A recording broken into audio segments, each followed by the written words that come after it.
سيارة تعرف ما يحس في نفسنا أيضا وهو أنه هناك بعض تصرفات طائفية في بعض الصالحين خاصة الصالحين البنائي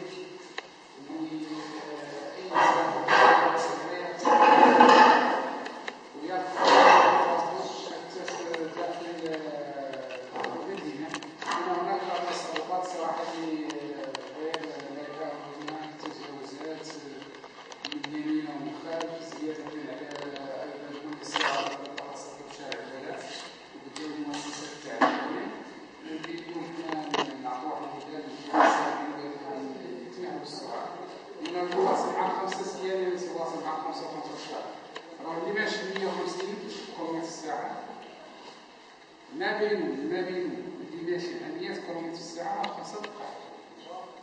راه ما كاينش فرق كبير انه مثلا كنمشي 150 غادي نوصل ساعه ساعتين. راه الا 5 دقائق تتوقف عند الكرة انا نتبع تلزم نظن نضيع. انا نوقف على راسي. المساله الثانيه اللي ماشي 100 كيلومتر في الساعه 5 دقائق.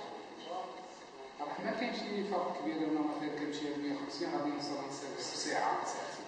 راه الا 5 دقائق تتوقف عند الكرة انا نتبع تلزم نظن نضيع. انا نوقف على راسي. المساله الثانيه هي نقص التجاوزات بعض الصالحين خاصه بعض من الابناء اللي كيعيشوا في المنطقه اللي صراحه ما يديروا بعض التصرفات طائشه في الطرقات مع المدني نشكروه على هذا التدخل. تفضل. راه لا قطع كامل. يوم السبت ابتداء من الساعه 11 زوالا سوف تنظم جمعية الجديد بشراكة مع المديرية التعاونية وبشراكة مع مركز التنمية الدورة التكوينية الأولى أمسية الأولى في مجال البرمجة اللغوية العصرية اللي غادي يطرح الدكتور سيدي أحمد الخدام المركب الثقافي. فأنتم مدعوين كاملين مدعوين خاصة الأبناء ديالكم اللي يعني من الكاتريان الفوق.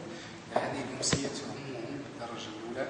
هو في تحت عنوان الإدراك الفكري سر أساس النجاح.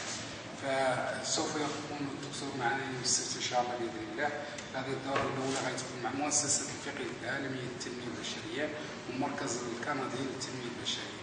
فمرحبا بكم سهلا مرة ثانية.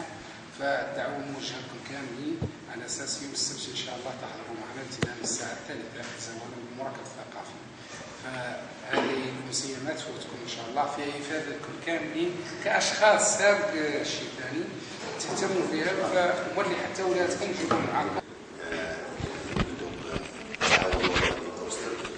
والسيد رئيس الجمعية العالم الجديد والسيد إدريس دمناتي أشكركم. وكذا باش غنبدا لأن هاد الناس اللي كانوا غيلقيو هاد الكلمة ولا هاد الندوة ما عرفناش السبب علاش ما جاوش.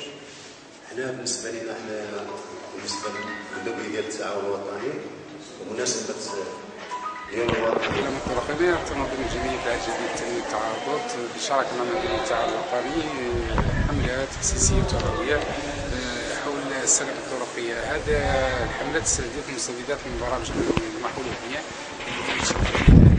بشراكة مع المديرية ومع الوكالة الوطني للمرور. أحمد بوغمران المندوب الإقليمي للتعاون الوطني بأوسرد.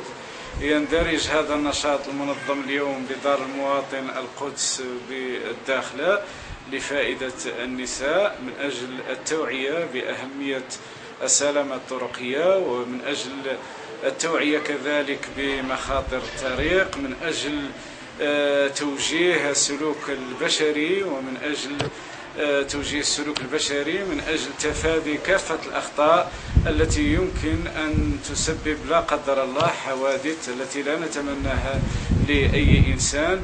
ويندرج هذا النشاط في العمل التشاركي التوعوي التحسيسي المنظم من طرف أسرة التعاون الوطني بشراكة مع جمعية العهد الجديد انسجاما مع الأهداف العامة للسلامة الطرقية. وشكرا.